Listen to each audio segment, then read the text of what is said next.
Yes, so my biggest challenge with teaching online is student engagement, which is similar to the challenge that you face in the classroom. But when I moved to online completely, especially due to COVID, it became more challenging, or at least in my mind, it was going to be more challenging. How am I going to keep the students engaged? How am I going to keep them working at a pace that I would like them to work? Especially since when we're in the classroom, they're there on Tuesday, they're there on Thursday, and then they're going home and doing homework a third day out the week. And so I was worried that if they were left to their own devices, at most they would only be touching the material once a week. I think what I like best about Achieve is that they have many different types of assignments that are built with the intention of achieving different outcomes. There are assignments that I would use for before I would lecture in a classroom, or asynchronous before I want them to really get into the meat of the material.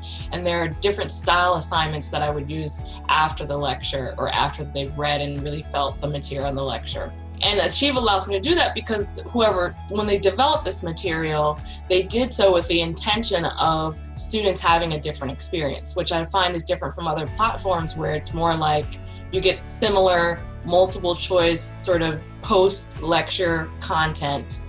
They just call it something else.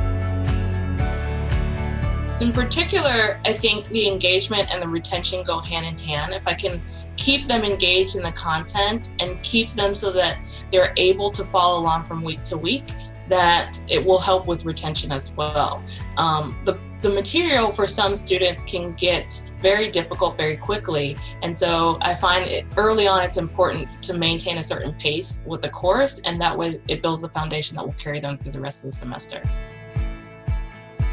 I think the students would say that they just like that they have so many different problems that are at their fingertips, and they're able to just practice as much as they want and get feedback in those different types of questions. There's feedback on the correct answer, there's feedback on the incorrect answer, so it really allows them to just, even in their own time, improve.